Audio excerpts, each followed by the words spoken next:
സ്വാമിജി, സ്വാമിജി, സ്വാമിജി.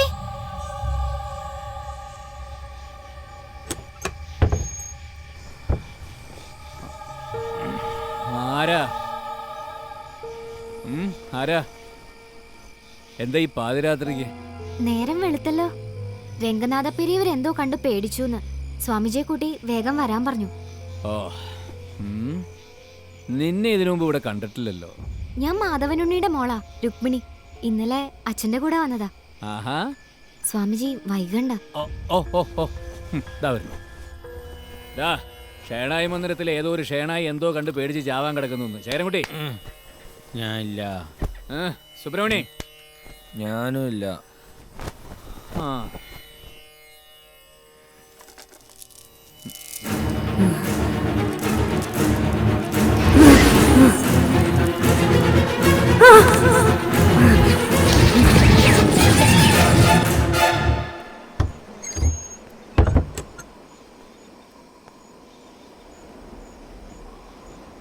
അവള് പോയോ? ഹലോ കുട്ടി, എവിടെ പോയി?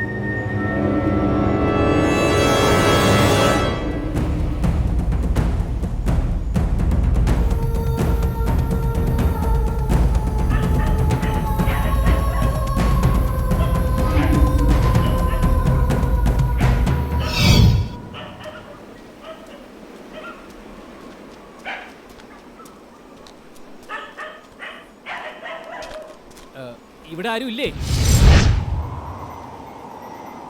ആ കുട്ടിയുടെ പേര് രുക്മിണി.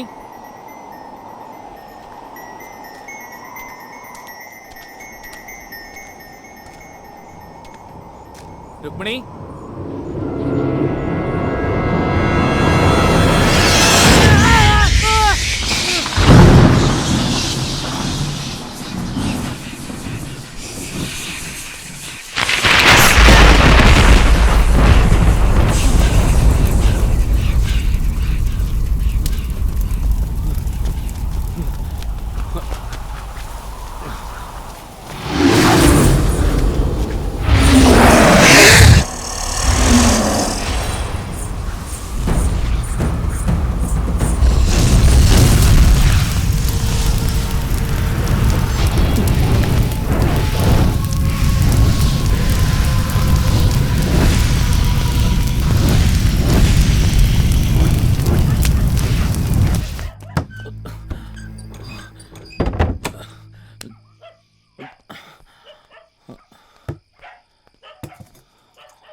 സുബ്രഹ്മണി, ശേഖരൻകുട്ടി, എഴുന്നേക്ക്, എഴുന്നേക്ക്.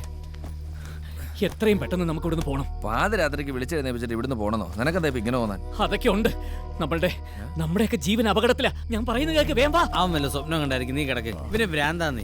ഇത് സ്വപ്നമല്ല, ഒന്ന് വേഗം വരാനല്ലേ പറഞ്ഞത്. നീ വന്നതിന്റെ പിറ്റേന്ന് പോലെ പോണെന്ന് പറയുന്നുണ്ടല്ലോ. ഇവിടെ എങ്ങോട്ട് പോകുന്നു നീ പറ. അതൊക്കെ നമുക്ക് പിന്നീട് തീരുമാനിക്കാം. ഒന്ന് വേഗം വാ. എല്ലാം പാതി വഴിയിൽ ഉപേക്ഷിച്ചിട്ട് പെരുവഴിയിലോട്ട് ഇറങ്ങുന്നത് നിന്റെ ഒരു സ്ഥിര സ്വഭാവം. 100 കൂട്ടം പ്രശ്നങ്ങൾക്കിടയിൽ ദൈവമായിട്ട് കാണിച്ചു തന്നൊരു കച്ചിത്തുറുമ്പ ഈ വീട്. ഇവിടെ നിന്ന് ഇറങ്ങാൻ തൽക്കാലം ഞങ്ങളില്ല. അതൊക്കെ ഇവിടെ നിന്ന് ഇറങ്ങിയിട്ട് നമുക്ക് എങ്ങനെയെങ്കിലും പരിഹരിക്കാം. എങ്ങനെ പരിഹരിക്കുന്നു നീ പറയുന്നത്? ജനിച്ച സ്ഥലത്തും ചെന്ന് നിന്നിടത്തും നിന്നെ കൊണ്ട് നിക്കക്കളി ഇല്ലാതായി. ഇനിയും പരിഹരിക്കാന്ന്. 8-10 ഏക്കർ കൃഷി ചെയ്തിട്ട് ഇവൻ ഉണ്ടാക്കിയത് 10-30 ലക്ഷം രൂപയുടെ കടവാ. അതിന്റെ ഇടയിൽ ഇനി ഇവിടെ ഇറങ്ങിയിട്ട് എന്തോ ഉണ്ടാക്കുന്ന നീ പറയുന്നത്? ഞാൻ പറയുന്ന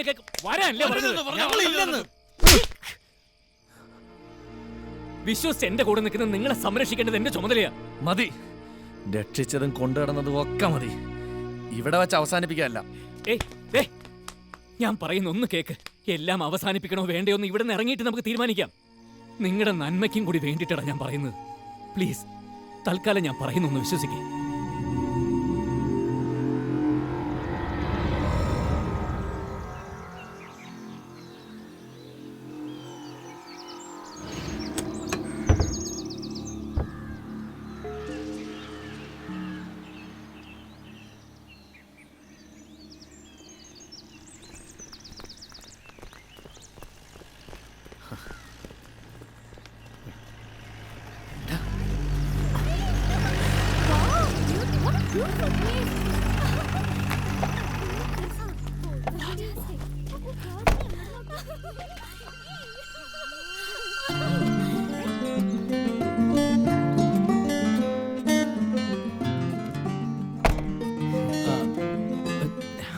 ഇത് നമ്മുടെ മാളു അല്ലേ?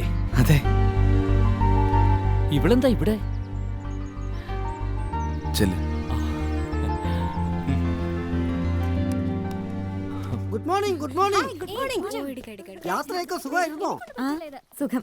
ചന്ദന കുഞ്ഞിന്റെ ബാഗ് ഇങ്ങനെ വന്നാട്ടെ.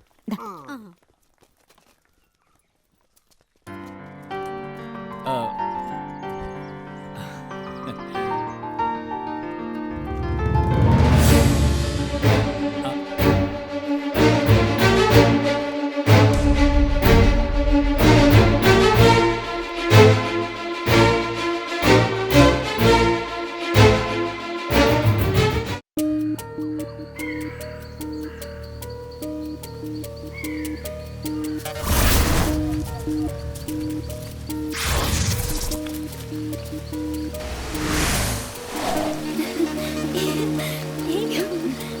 ഒന്ന് പിടിക്കടി. Be careful.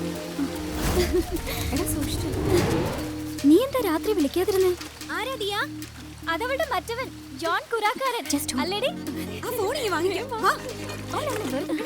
ഏയ് ദിയ. ഏയ് ചന്ദന ഇങ്ങോട്ടേക്ക് വരണ്ട. എന്നെ ഡിസ്റ്റർബ് ചെയ്യല്ലേ പ്ലീസ്. ഞാനൊന്ന് സംസാരിച്ചോട്ടെ. അതെ, മൊന്തയും കിണ്ടിയും കർപ്പൂരവും ഒക്കെ എടുത്ത് കൂട്ടത്തിട്ട് ഒരു ബൈനോക്കുലർ കൂടെ എടുക്കാൻ. എന്തിന്? ക്ലിയർ ആയിട്ട് കാണാൻ. നിനക്ക് വേറെ വല്ല ഉദ്ദേശമുണ്ടോ?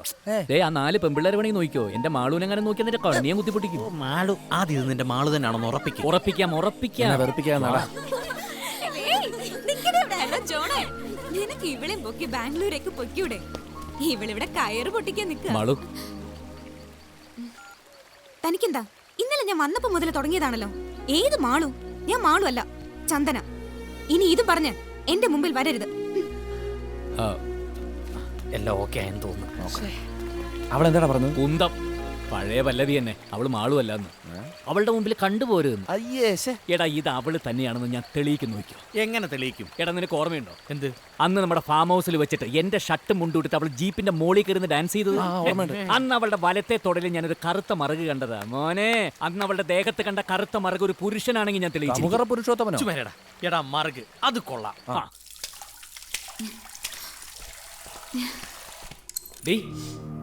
നിനക്കെന്നെ അറിയില്ലല്ലേ? ഞങ്ങളോടൊപ്പം കഴിഞ്ഞതും വഴക്കടിച്ചതും നീ എന്നെ സ്നേഹിച്ച ഒന്നും നിനക്ക് ഓർമ്മയില്ലല്ലേ? ഇറങ്ങി പോടാ പുറത്ത്. അനാവശ്യം പറഞ്ഞാലുണ്ടല്ലോ, തനിക്ക് മുഴുത്ത ഭ്രാന്ത. ഭ്രാന്ത് ആർക്കാന്ന് ഞാൻ തെളിയിച്ചു തരടി. അഭിനയിക്കാൻ പണ്ടേ നീ മിടിക്കുകയാണെന്ന് എനിക്കറിയാം. ഇനി നിന്റെ വേഷം കെട്ടൽ എന്റെ അടുത്ത് കിടക്കില്ല. ഇറങ്ങടോ വെളിയില്. ഇല്ലെങ്കിൽ ഞാൻ ഒച്ച വെച്ച് ഇപ്പൊ ആളെ കൂട്ടും. വിളിക്കടി, വിളിക്ക്. അച്ഛാ,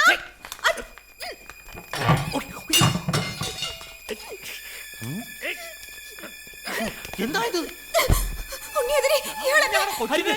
ഞാനൊരു കാര്യം പറയുന്നത് കേട്ട ഉണ്ണി അതിന് ഞെട്ടരുത്. രക്തദാഹിയായ രുക്കുവിന്റെ പ്രേതം പ്രവേശിച്ചിരിക്കുന്നത് ഇവളിലാണ്. ഈ മന്ദിരത്തിൽ ഇവള് സർവനാശം വിതയ്ക്കും. മന്ദിരത്തിലുള്ള എല്ലാവരോടും ഒരു കാര്യം പറഞ്ഞേക്ക്. ബന്ധനക്രിയ നടക്കുന്നത് വരെ ഇവളുമായിട്ടുള്ള സഹവാസം ഇത്തിരി കുറച്ചേക്കാൻ.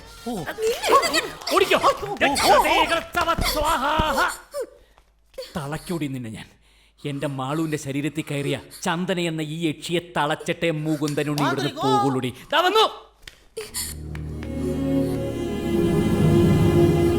അവളത്ര ಹೇಳಿದು. അയ്യോ, വാപൊത്തിന്നല്ലാതെ അവളുടെ ദേഹത്തൊന്നും ഞാൻ തൊട്ടിട്ടില്ല. അവളോട് നീ എന്താ പറഞ്ഞതെന്ന്? അത് ഞങ്ങൾ ഈ മന്ത്രവാദികൾ യക്ഷികളോട് പറയുന്ന ഒരു പ്രത്യേകതരം ഭാഷയാണ്. തനിക്ക് പറഞ്ഞാൽ മനസ്സിലാവില്ല. പിന്നെ പുറത്ത് നടമാടിയിരുന്ന യക്ഷി ഇപ്പൊ വീടിനകത്ത് വാസം തുടങ്ങിയിരിക്കുന്നു. അതും ചന്ദനയുടെ ദേഹത്ത്. അതുകൊണ്ട് കൊട്ടാരവാസികളോട് ഒരു കാര്യം പറഞ്ഞേക്കണം. പൂജയുടെ ആവശ്യങ്ങൾക്കായിട്ട് ഏത് പാതിരാത്രിയിലും ഞാൻ അവളുടെ മുറിക്കകത്ത് കയറിയെന്ന് വരും. തെറ്റിദ്ധരിക്കരുത്. മന്ത്രവാദിക്കതാവാം. പിന്നെ താൻ അവളുടെ മുറിയുടെ വാതിൽക്ക് കൂടെ നടന്ന് കുഞ്ഞെ കൊച്ചെന്നുള്ള വിളിച്ചോണ്ടുള്ള നടപ്പൊന്നും ഇനി അധികം വേണ്ട. ഊറ്റി കുടിക്കും. ഇത്രയും തടിമുടിക്കുള്ള തമ്പുരാക്കന്മാരി കൊട്ടാരത്തിലുള്ളപ്പോ എന്റെ 50 മില്ലി ചോര കൊണ്ട് യക്ഷിക്ക് എന്താവാനാ? യക്ഷി ഇപ്പൊ ഡയറ്റിങ്ങിൽ അറിഞ്ഞൂടെ? തമ്പുരാക്കന്മാരെ അല്ല അവൾക്ക് നോട്ടം. ചായക്ക് ചെറു കടിയെന്ന് പറയുന്നവരെ ഇതവൾക്ക് ഓക്കെ. ഉണ്ണിയെതിരെ കുടിക്കാൻ ചൂടായിട്ട് എന്തെങ്കിലും കിട്ടോ?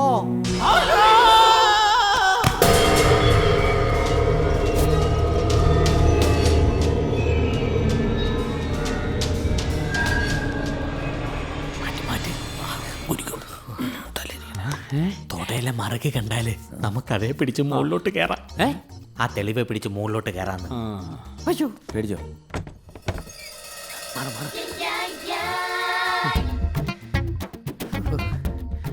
കിടക്കണ കിടപ്പ് കണ്ടോ? കണ്ടു. അതെ, ഞാൻ കണ്ടിട്ട് അപ്പൊ വിവരം അറിയിക്കാം. മിണ്ടരുത്. എന്തായി? ഒന്നും ആയിട്ടില്ല. മറുക കണ്ടോ? നോക്കിക്കൊണ്ടിരിക്കുക. ഇനി കുറച്ചു നേരം നീ പുതച്ചിരിക്ക്, ഞങ്ങള് നോക്കാം. അത് വേണ്ട.